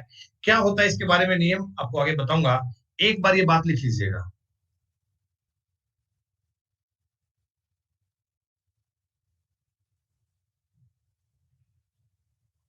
सारे बच्चे ये नियम एक बार नोट कर लीजिएगा। इसे बोलते हैं कमेंडो डिवेंडो, इसे बोलते हैं योग अंतरा अनुपात। कैसे ये नियम बनता है, कैसे काम करता है, गौर कीजिएगा। वैसे एल्जेब्रा में इसके सवाल खूब बनाए जाते हैं बच्चों। ए बटा बी बराबर है सी बटा डी, ठीक है। आप मुझे बताओ, मैं दोनों साइड में एक एक जोड़ सकता हूं क्या, कोई फर्क थोड़ी पड़ेगा। दोनों चीजें इक्वल है, एक एक जोड़ दिया। इधर एलसीएम आ गया, ए प्लस बी, ये बन गया। इधर एलसीएम आ गया, डी आएगा यहाँ पे, ऊपर बनेगा सी प्लस। इक्वेशन नंबर 1 समझ में आई। इक्वेशन नंबर 2 में क्या कर रहा हूं मैं, इनमें से ना एक एक माइनस करा दूंगा। ए प्लस बी माइनस 1 बराबर सी बटा डी माइनस 1, ठीक है। इनका एलसीएम आ गया बी, ये बन गया ए माइनस बी बराबर, इनका एलसीएम आ गया डी, ये बन गया सी माइनस डी। इक्वेशन नंबर, मैं इक्वेशन नंबर 1 में इक्वेशन नंबर 2 का भाग दूंगा। मैं एक में 2 का भाग दूंगा तो ये बन जाएगा ए प्लस बी बटा ए माइनस बी बराबर सी प्लस डी बटा सी माइनस डी। दिमाग में बात सेव कीजिएगा, माइंड में ये बात सेव कीजिएगा। इसे बोलते हैं कंपेंडो डिवेंडो, इसे बोलते हैं योगांतरानुपात। पेपर में कुछ क्वेश्चन एक दो ऐसे होते हैं, एग्जाम में एक दो सवाल ऐसे पाए जाते हैं जिनको डायरेक्टली आप इससे हिट करोगे ना, उत्तर 2 आएगा। ये बात भी फिक्स होती है कि जब भी सवाल डिपेंडो डिपेंडो है ना, तो उत्तर 2 आता है उस सवाल का। और कैसे आता है, क्यों आता है, मैं आपको एक सवाल साबित करके बताऊंगा। आप पेपर में जब ये सवाल आएगा ना, तो बेटे लोग ना इस सवाल का उत्तर दिमाग में सेव रखते हैं कि इस क्वेश्चन का उत्तर आएगा 2। अब ये 2 क्यों आता है, एग्जाम में कोई साबित नहीं करके आता, मैंने उत्तर इसका याद कर लिया 2 आएगा भाई। इतना प्रोसेस एग्जाम में थोड़ी करके आएंगे। मैं तो आपको तरीका बता रहा हूँ 2 कैसे आता है, बच्चों गौर कर लो। जिनको कंसेप्ट नहीं क्लियर, उनको कंसेप्ट समझ में आ जाएगा। सुनो, आप देखो, मुझे ना एक्स के टच में 2 ए चाहिए और 2 बी चाहिए। मेरी बात समझना कि 4 ए बी है, 4 ए बी, क्या मैं इसको 2 ए गुणा 2 बी बोल सकता हूं क्या, कोई दिक्कत थोड़ी है बेटा। मैं इस 4 ए बी को 2 ए गुणा 2 बी बोल सकता हूँ, ठीक है। पहले मैंने क्या किया, 2 ए को इसके बटा में ले आया, बराबर बन गया 2 बी बटा ए प्लस बी। बच्चों यहां तक की बात में कोई समस्या आपको। मैंने इस इक्वेशन पे लगा दिया कोपेंडो डिवेंडो, मैंने लगा दिया युगांतरानुपात। एक्स बटा 2 ए अपॉन एक्स माइनस 2 ए। क्या दोस्तों ये चीज जो है 2 ए प्लस बी, यानी 3 बी प्लस ए, 2 बी माइनस ए के, ये बन जाएगी क्या। एक बार मुझे देख के बताओ, इस चीज का मान ये बन जाएगा क्या। दोनों तरफ मैंने योगांतर अनुपात लगाया है और कुछ नहीं किया, और कुछ नहीं किया। ठीक है, अरे सॉरी, दो भी नहीं आएगा, बी आएगा बेटा। एक तो बी उसमें से घट जाएगा ना बेटा, एक तो बी घट जाएगा, बी माइनस ए आएगा, सॉरी, बी माइनस। अच्छा, अब की बार मैंने क्या किया, बी को बटा में ले गया, एक्स बटा दो बी कर दिया। तो अब की बार ये दो ए बटा ए प्लस बी लिख दिया, कोई दिक्कत नहीं है सर। युगांतरानुपात आप यहां भी लगा दो सर, अब एक्स प्लस दो बी बटा एक्स माइनस दो बी। ये लो, ऊपर बनेगा तीन ए प्लस बी बटा, नीचे बनेगा बेटा ए माइनस बी। बोलो कोई दिक्कत? आप देखा जी, कोई दिक्कत नहीं है सर, यहाँ तक तो मामला ही बहुत आसान चल रहा है। अब मैं ये चाहता हूं कि इन दोनों इक्वेशन को जोड़ूं। बेटा अगर देखो मैं इन दोनों इक्वेशन को जोड़ूंगा तो क्या यही चीज बन जाएगी, ये वाली चीज देखो, ये वाली। अगर मैं x plus two A upon X minus two A plus X plus two B upon X minus two B का मान ज्ञात करूंगा, तो क्या बताओ, इन दोनों को जोड़ना पड़ेगा। डायरेक्ट क्या लिख दूं, तीन बी प्लस ए बटा बी माइनस ए प्लस तीन ए प्लस बी अपॉन ए माइनस। अब जरा मुझे एक बात बताओ बेटा, मैं चाहता हूं इनका एलसीएम ले लूं। एलसीएम लेने के लिए मैं इसमें से अगर माइनस कॉमन लूंगा तो इसे मैं बी माइनस ए करके और माइनस यहां लगा दूं, क्या चलेगा? मैं बेस को सेम करना चाहता हूं ताकि माइनस कॉमन ले पाऊंगा, एलसीएम बन जाएगा इजीली, अपना खत्म हुआ। बेटा बी माइनस ए आ गया एलसीएम, ऊपर बन गया तीन बी प्लस ए माइनस तीन बी माइनस बी, यानी कि ऊपर बनेगा जी दो बी माइनस दो ए बटा बी माइनस ए। ऊपर वाले में से दो कॉमन आ गया, अंदर बच गया बी माइनस ए बटा बी माइनस ए। इसे काट दीजिएगा, उत्तर बनेगा दो। ये मैंने कहा था प्रोसेस एग्जाम में इतना बड़ा करके कोई नहीं आता है, सवाल को देखकर आप वेरीफाई कर सकते हैं कि अगर इस प्रकार ऊपर नीचे कपेंडो डिवेंडो लगाया होना तो इस सवाल का उत्तर दो आता है। घर पे जब सवाल करोगे तो इस चीज को ऐसा लॉजिकल एक बार और साबित करके देख लेना, आपको खुद को मन को तसल्ली हो जाएगी कि आपने खुद ने चेक किया है, आपको इस बात का पता है। लेकिन अगर बाय चांस आपको पेपर में इस सवाल से मुलाकात करने का मौका मिल जाए, जनाब उत्तर दो टिक करके आइएगा बिना कोई हेर फेर के। क्या बताओ, कुछ कुछ पल्ले पड़ा। ये बेहतरीन सवाल होते हैं, ये सबके समझ में नहीं आते हैं।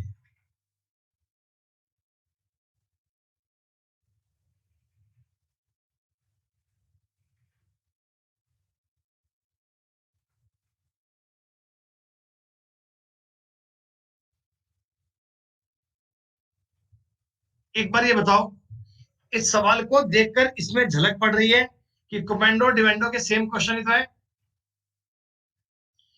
कई बच्चे कह रहे हैं इसका कोई शॉर्टकट नहीं है ना बेटा? इस सवाल का जितना शॉर्टकट है उतना दुनिया में किसी का नहीं होता। इस सवाल का उत्तर दो आता है, बताओ इससे शॉर्टकट क्या चाहिए तुम्हें? बच्चे कह रहे हैं कि सर इसका कोई शॉर्टकट नहीं है ना बेटा? इससे ज्यादा शॉर्टकट क्या हो सकता है? उत्तर दो आएगा। लेकिन अगर साबित करना है भैया, साबित वैसे होगा फिर। चलो, आप मुझे एक बात बताओ, मैं इस इक्वेशन को x बराबर दो रूट दो गुणा दो रूट तीन बटा रूट दो प्लस रूट तीन लिख सकता हूं क्या? हाँ। दोस्तों, क्या ये पूरी कहानी अब सेम बन चुकी है वो वाली, जैसी कहानी मैंने आपको अभी करके बताई थी? क्या वो डिट्टो कहानी सेम बन चुकी है?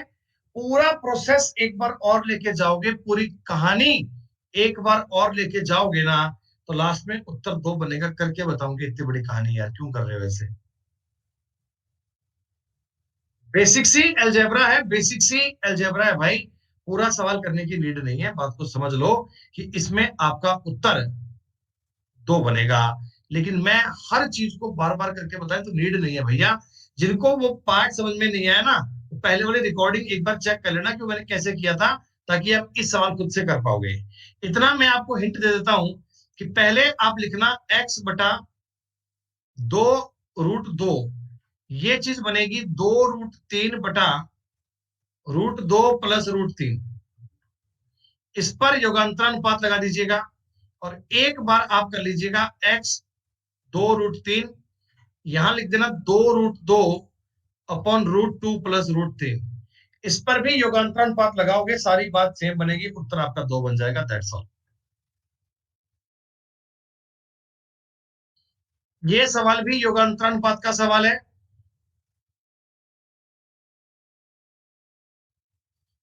4a प्लस 7b, मैं ये बटा में लाऊं इसके, 4a माइनस 7b बराबर 4c प्लस 7d बटा में 4c माइनस 7d बनेगा। आपने कहा जी हाँ। योगांतरानुपात लगाओगे, योगांतरानुपात लगाओगे तो ऊपर बचेगा 11a, नीचे बनेगा 14b बराबर, इधर ऊपर बनेगा, सॉरी 11 नहीं, 11 नहीं, 11 नहीं, 8a, 8a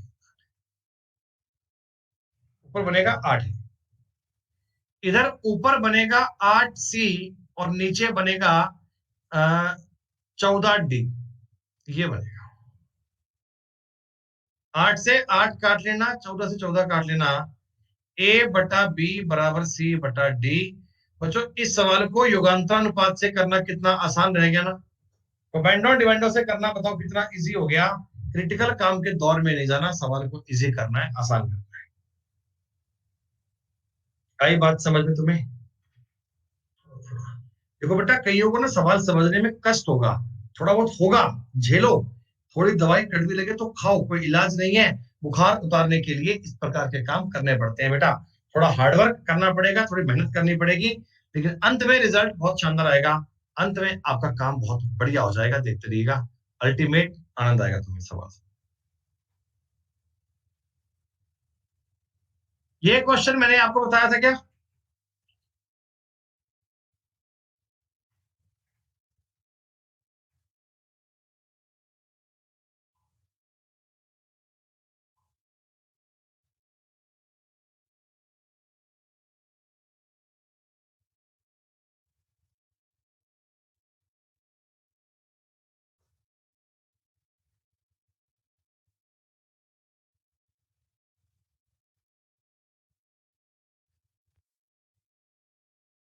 ये बच्चों रेशो की आपकी होगी sheet number 1 complete.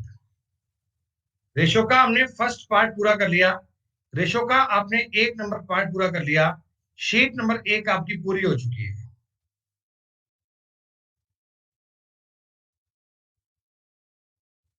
Sheet number 1 में टोटल 115 सवाल है बेटा। इसमें हमने आपको केवल और केवल बेसिक पार्ट बताया कि रेशो आखिर होता क्या है। रेशो के टोटल आपको पार्ट करवाए जाएंगे 6। जितनी जितनी शीट, जितना मैटर आपको क्लास में करवा दिया जाएगा, उसके बाद उसे दोबारा करने की आवश्यकता नहीं है। जितना काम एक रेशो हमने एक बार पढ़ा दिया और आपने समझ लिया, तो मान लेना टॉपिक आपका बन जाएगा सुपर बेस्ट। आपको किसी भी बात में, किसी भी पॉइंट में कोई भी कंफ्यूजन कभी नहीं आएगा। चलिए अब हम चलते हैं रेशो के पार्ट नंबर 2 पर। पार्ट नंबर 1 पूरा हो चुका है, पार्ट नंबर 2 की बात करते हैं। पार्ट नंबर 2 के बारे में डिस्कशन करेंगे, क्या होता है पार्ट नंबर 2। देखिए बच्चों, इस टॉपिक का नाम था रेशो एंड प्रोपोर्शन। इस टॉपिक का नाम था अनुपात और समानुपात। तो अनुपात की चर्चा तो अपन ने अब तक कर ली, लेकिन मैंने आपको समानुपात के बारे में नहीं बताया। अभी तक हमने प्रोपोर्शन का जिक्र नहीं किया, प्रोपोर्शन आखिर क्या होता है। तो अब हम सेकंड वाले पार्ट को स्टार्ट करेंगे, उसका नाम होगा प्रोपोर्शन, उसका नाम होगा समानुपात। समानुपात क्या होता है, किस प्रकार यूज करते हैं, क्या क्या बातें काम होती हैं, कैसे इस पर सवाल बनेंगे, ये सारा कंटेंट करने वाले हैं। अब हम कंटिन्यू। शीट नंबर 1 आपको मिल जाएगी अपडेट सेक्शन में, अगर आपने इस कोर्स में एनरोल कर रखा है तो शीट नंबर 1 के लिए आप अपडेट सेक्शन को देखिएगा, शीट मिल पाएगी आपको वहां पे। चलिएगा बेटा, मैं आपको ना कुछ इंपॉर्टेंट बातें बता रहा हूं, जरा समझते रहना बहुत ध्यान से। ए और बी दो लोग हैं, ए और बी दो पर्सन हैं, दो आपके मित्र हैं, दो आपके दोस्त हैं। आपने कहा जी ओके, रिपोर्ट है मेरे दोस्त, मैं जानता हूं। ए एक कंपनी में जॉब करता है, ए की सैलरी है 5,000 रुपए। ए की सैलरी कितनी है? 5,000। बी भी उसी कंपनी में जॉब करता है और बी की सैलरी है 7,500 रुपए। 7,500। आप मुझे इतना बता दीजिए कि अगर मैं इस चीज को आगे काट पीट के सोल्व करता तो फाइनली अनुपात क्या बनता?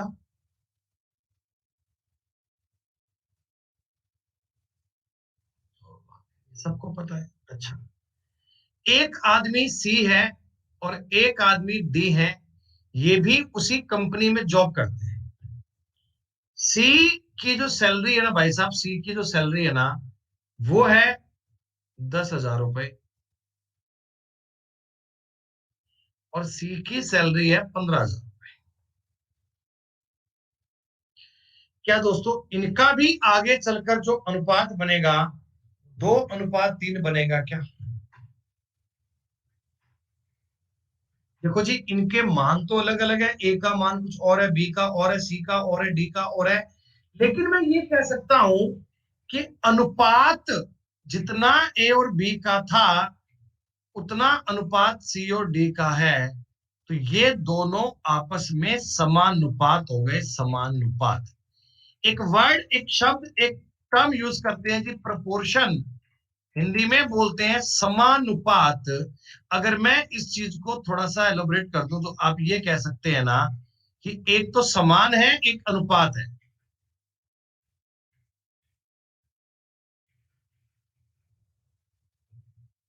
हम ये कहेंगे समान अनुपात, डायरेक्टली प्रोपोर्शनल, ये समानुपाती हैं।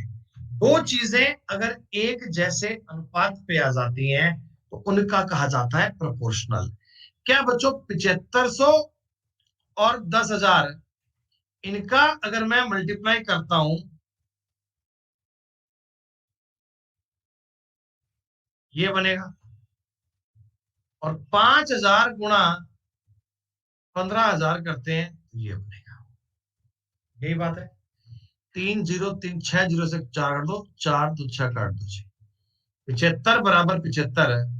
दोस्तों यहां सर अपने सामने एक बैग, एक कंसेप्ट निकल के आता है। यहां से अपने पास में एक पॉइंट निकल के आता है कि अगर हमारे सामने कोई भी चार चीजें प्रोपोर्शनल में है, समानुपाती हैं, तो हम मध्य पदों का गुणनफल करेंगे और बाह्य पदों का गुणनफल करेंगे। ये वाला काम करेंगे। इसमें ए को बोलते हैं प्रथम समानुपाती या बोलते हैं प्रथमानुपाती। बी को बोलते हैं सेकंड प्रोपोर्शनल या द्वितीय समानुपाती। नाम का थर्ड प्रोपोर्शनल, तृतीय चतुर्थी। और डी का नाम क्या होता है? चतुर्थानुपाती, चौथा। यानी कि first second third fourth. I can say like that कि अगर चार चीजें एक प्रोपोर्शनल में आती हैं तो आप बीच वाले दोनों का मल्टीप्लाई और बाहर वाले दोनों का मल्टीप्लाई कर सकते हैं। बी गुणा सी ए गुणा डी कर सकते हैं, बी गुणा सी ए गुणा डी कर सकते हैं। बी और सी का मल्टीप्लाई ए और डी का मल्टीप्लाई इक्वल होगा। बात समझ में आई? मध्य पदों का गुणनफल, बाह्य पदों का गुणनफल, ये हमेशा दोस्तों आपस में इक्वल होता है। जैसे आप मेरी एक बात को समझ लो, मैं आपको ये कह सकता हूं कि भाई साहब ये 10 बराबर 20 है, अनुपात है मतलब। इधर अगर 50 है ना तो आप कहोगे 100 आएगा, कारण इनका मल्टीप्लाई बनता है 1,000, इनका भी 1,000 आएगा। मध्य पदों का गुणनफल बराबर बाह्य पदों का गुणनफल, तो आप इस इक्वेशन को समझ पाएंगे। बी गुणा सी बराबर ए गुणा डी, ये बात सबको क्लियर है भाई, सबने समझ लिया?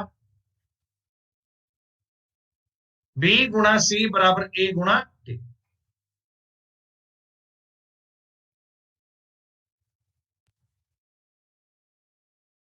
ऐसे देखो, एक आसान सवाल दिया, मैंने आपको ये बोला कि 12, 21, 8 का चतुर्थ प्रोपोर्शनल, फोर्थ प्रोपोर्शनल ज्ञात करना है।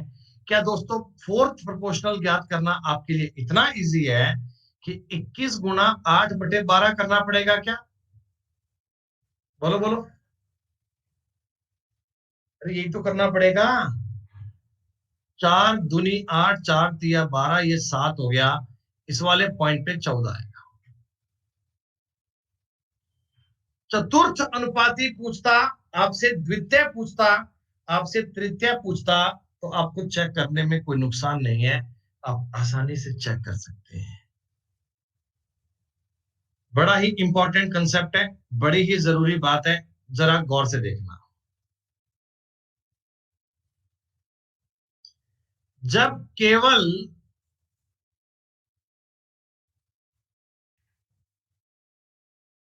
तीन संख्याएं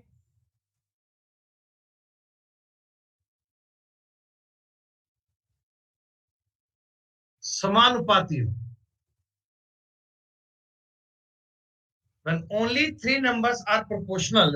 बेटा देखो, तीन नंबर पता है कैसे होते हैं?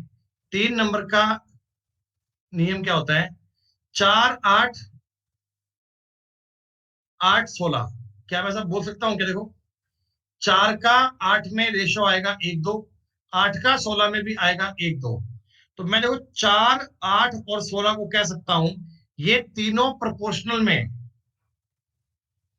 क्या मुझे 4, 8, 16 को मैं प्रोपोर्शनल कह सकता हूं क्या? 4, 8, 16 को प्रोपोर्शनल कहा जा सकता है क्या?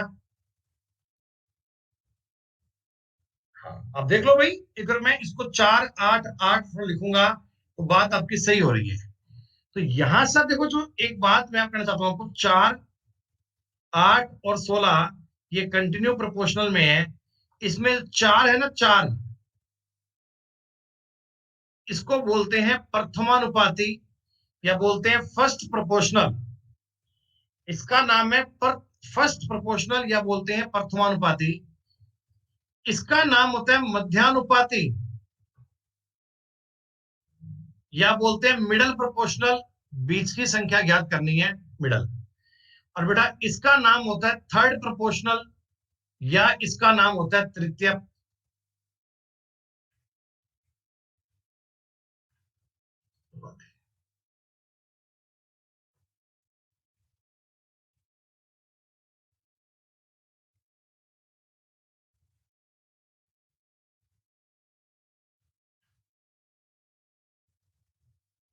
First proportional, second proportional, third proportional. किसी को उसके कमेंट दिखे तो मुझे बताना अब ना, किसी को नजर आए तो मुझे बताना कमेंट उसके। अगर केवल और केवल तीन संख्याएं हो, अगर केवल तीन संख्याएं हो, तो फर्स्ट, मिडल और थर्ड तीनों बातें आपको समझ में आ रही है। देखो ये चीज मैं आपको बता रहा हूं फॉर्मूले के एंगल से। मैं आपको कह रहा हूं three numbers X, Y, Z are proportional. तीन चीजें, तीन चीजें क्या है? समानुपाती है। ठीक है, तो आपको ना ये बात तुरंत माइंड में पता होनी चाहिए कि एक्चुअल में इसका मतलब ये है कि एक्स और वाई का जो रेशो है ना, वही रेशो वाई और जेड का है। मतलब ये चीज ना पता है आपको, वो लिख कर नहीं देगा एग्जाम में आपको। बूढ़ी अम्मा कान में बोलने नहीं आएगी कि सर ये ऐसा है बेटा।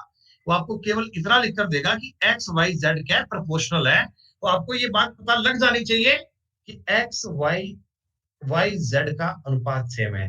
तो बच्चों आपको मैंने जो टर्म अभी अभी बताई थी, आपको समझ में आ रही है क्या? कि y इंटू वाई बराबर x इंटू जेड आएगा।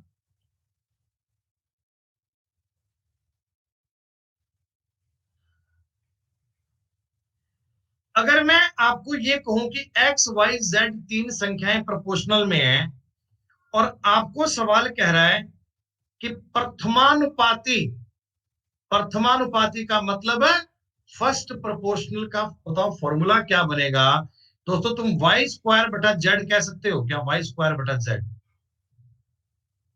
देखो मुझे अगर इस फॉर्मूले में एक्स ज्ञात करना है एक्स, तो क्या मैं वाई स्क्वायर बटा जेड कह सकता हूं?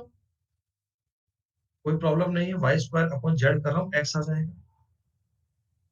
भैया देखो बोल तो रहा हूं first proportional, first proportional.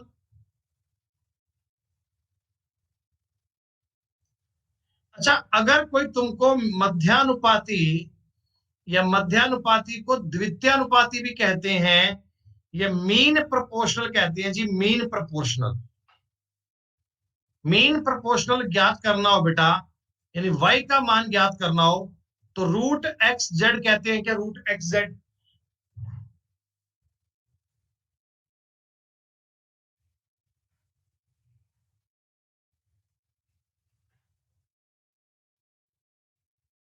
Root X Z कैसे आया पता नहीं तुमको?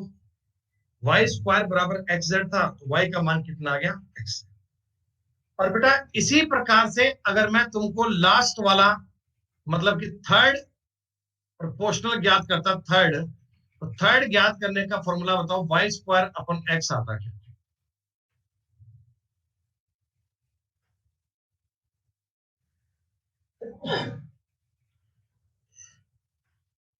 आई बात समझ में? फिर से मैं ये कंसेप्ट एक बार रिपीट कर रहा हूं, इस बार सब बच्चे गौर से देख लीजिएगा। If A B C are proportional, A B C एक प्रोपोर्शनल में है, समानुपाती है, यू कैन से बेटा A is equal to B square upon C, you can say B is equal to root A C, and you can say C is equal to B square upon A. Concept है ये, कैसे निकल के आया मैंने आपको बता दिया था। ये कैसे बना है बेटा? प्रोपोर्शनल का मतलब होता है ए रेशो बी और बी रेशो सी होना चाहिए, तो इन दोनों का मल्टीप्लाई, इनका मल्टीप्लाई इक्वल होना चाहिए, तो बी गुणा बी बराबर ए गुणा सी। सारा काम इसी से बना है, सारा काम इसी से, ये भी, ये भी और ये भी। समझ गए? तो तीन संख्याएं प्रोपोर्शनल में हो या चार संख्याएं प्रोपोर्शनल में हो, आप दोनों ही बातों को एक्सपेरिमेंट के थ्रू कीजिएगा, तब आपको और समझ में आएगा, तब आपके लॉजिक और भी क्लियर हो। एक बार मेरी बात को बहुत ध्यान से समझने की कोशिश करें बेटा। देखो मैं कहता हूं ए बी सी के मध्य का अनुपात बी है। If the mean proportional B है, मतलब कि ए बी सी है ना, ये तीनों प्रोपोर्शनल हैं, ये तीनों प्रोपोर्शनल है बेटा। इसका मतलब आप बताओ बी स्क्वायर बटा ए सी हो गया क्या? अगर तुमको सवाल कह रहा है, अगर तुमको एग्जामिनर तुमको ये कह रहा है कि भाई A B C mean proportional है, तो मैं समझ गया कि बी स्क्वायर बराबर ए सी होगा। लेकिन आपको ये पूछ रहा है ए माइनस बी का होल क्यूब, बी माइनस सी का होल।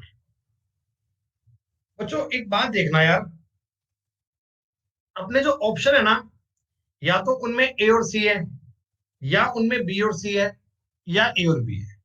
मतलब तीनों एलिमेंट नहीं चाहिए हमें, कोई दो ही एलिमेंट चाहिए, कोई दो। तो क्यों ना हम कोई एक एलिमेंट को खत्म करें यहां से, है भाई? हम एक एलिमेंट को खत्म करें।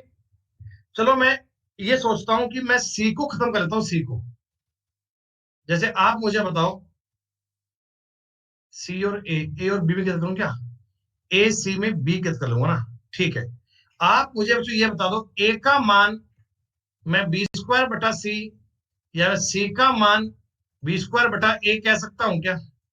इस बात में तो कोई दिक्कत नहीं है तुम्हें?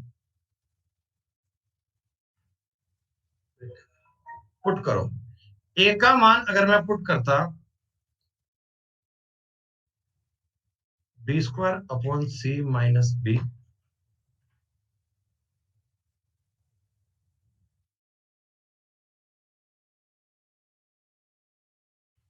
इसमें बी का मान क्या था? सी का मान पुट करूंगा 20 पर। नहीं यार, सॉरी, मैंने गलत कर दिया। तो ये चाह रहा हूं ना कि मैं कोई एक चीज को खत्म करूं। सॉरी, हमने फिर से एबीसी बना दिया। नहीं नहीं नहीं नहीं, हम ये चाहते हैं अपने सवाल में से कोई एक चीज को खत्म करें। हम सिर्फ और सिर्फ मान रखेंगे ए का, b² अपॉन c - b।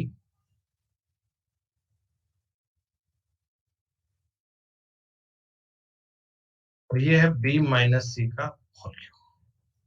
इतना बताओ एक बार, ये बात समझ में आ रही है?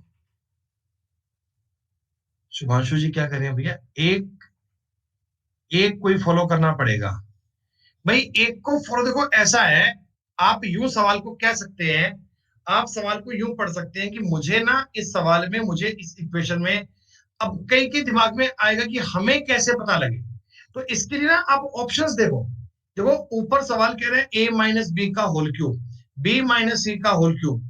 ऑप्शंस आपको कह रहे हैं a - b, b - c का जो उत्तर है ना, a³ c³ b² b² c² a²c², a³ b³ आना चाहिए। यानी आपको ये रिजल्टेंट माइंड में क्लिक करना है कि हमें अपनी चीजों को कोई दो एलिमेंट में लेके आना है। या तुम ए में बी में ले आओ, बी में सी में ले आओ, ए में सी में ले आओ, किसी में ले आओ, किस में लाए वो नहीं पता। अब कई बच्चे ये भी कह सकते हैं सर हमें कैसे पता लगेगा ए बी में लाए।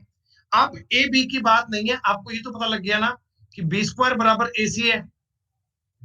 ये चीज तो कोई आपको बताएगा नहीं, ये चीज तो आपको पता होनी चाहिए कि b² = ac होता है, ये बात कंफर्म है। हमें जो बात एग्जामिनर देगा वो ये देगा a - b का whole cube ratio b - c का होल क्यूब। अब आपकी क्रिएटिविटी, आपका माइंड, आपका दिमाग इस बात पे दौड़ना चाहिए कि यार मैं ना इन चीजों को एक कैसे करूं। जब घर पे सवाल करोगे तो एक बार दो बार यूं दिमाग लगाओगे, माथा पच्चे करोगे, वो कहेगा कि सर नहीं, ये नहीं ये करें, ये नहीं ये करें। माइंड में आपके विचार आएंगे कई प्रकार के। जितनी तरह की बातें आपके दिमाग में आएंगी, आप उतना ही अच्छा कर पाएंगे। कभी मान लो आपने ए और बी में कन्वर्ट कर लिया, और ए और बी का आपको ऑप्शन नहीं मिला, तो आप बी सी में करो भैया। आपको चीजों को कन्वर्ट करना पड़ेगा। अगर आप चीजों को कन्वर्ट नहीं कर पाते, आप इन बातों को चेंज नहीं कर पाते, तो आप सवाल नहीं कर पाओगे, आपके सवाल का उत्तर नहीं आ पाएगा। अभी तक मैंने आपको जितना पॉइंट बताया, अभी तक जितनी बताई बेटा उतनी समझ में आई ना? ये थोड़ा सा एक काम करो, टाइम कम बचा है मेरे पास, समय बचा है 3 ही मिनट का। हाँ बेटा, समय आज का पूरा होने वाला है। नहीं बेटा, आज क्लास लंबी नहीं हो पाएगी, मुझे अभी अभी जाना है बेटा।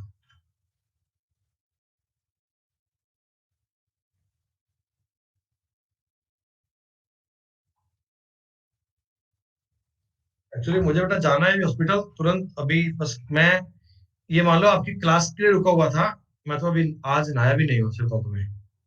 फिर क्लास के बाद नहाऊंगा, फिर हॉस्पिटल जाऊंगा, फिर 6 बजे क्लास होगी। हॉस्पिटल से डायरेक्ट आया हूँ भैया, रात से वहीं थे, सुबह वहीं चल रहा है बेटा अभी तो।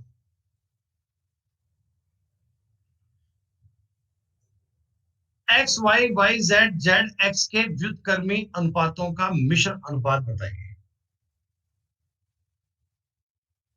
बेटा 2 नंबर थोड़ा लंबा चलेगा, थोड़ा टाइम लगेगा उसमें,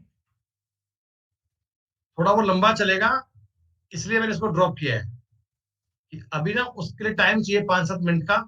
तो 5-7 मिनट अभी मेरे पास है नहीं, इसलिए मैंने ड्रॉप करवाया है।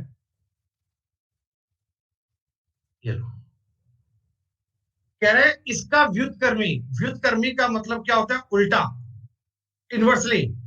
इसको अगर उल्टा करूंगा तो वाई जेड बटा एक्स बराबर जेड एक्स बटा वाई बराबर एक्स वाई बटा जेड। ऊपर के तीनों गुणा करना, मिश्र का मतलब होता है तीनों आपस में गुणा कर लो, और बटा में एक्स वाई जेड। ऊपर बनेगा जी एक्स वाई जेड, बटा में बनेगा। अभी ना बेटा सुनो मेरी बात, आज मैंने आपको रेशो और प्रोपोर्शनल का एक बेसिक सा आइडिया बताया कि प्रोपोर्शनल आखिर होता क्या है, समानुपात शब्द का मतलब क्या है, समानुपात का मतलब क्या है, समानुपात कैसे किया जाता है, वो सब बातें मैंने आपको बताई हैं। तो इनके बारे में अभी चर्चा करना बाकी है, डिटेल में इन पे काम करना बाकी है। अगर मैं आपको इनकी पीडीएफ अभी डाल दूं, थोड़े बहुत सवाल आप कल तक ट्राई कर सकते, थोड़े बहुत क्या, हालांकि मैं कल सारे सवाल करवाऊंगा, मैंने आपको जो नियम बताए हैं आप उनके आधार पे थोड़ा बहुत तो काम ट्राई कर सकते हो ना। अगर सवाल हो जाए तो बहुत बढ़िया बात है, और नहीं कोई दिक्कत नहीं है। अच्छा देखो, सवाल है पांचवा।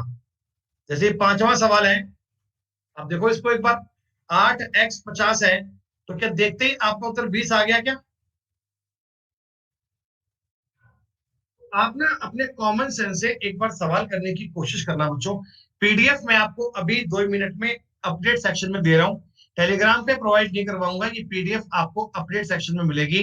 जितने सवाल ट्राई कर पाओ उतने करना, जो हो जाए बढ़िया बात है, वरना छोड़ दीजिएगा।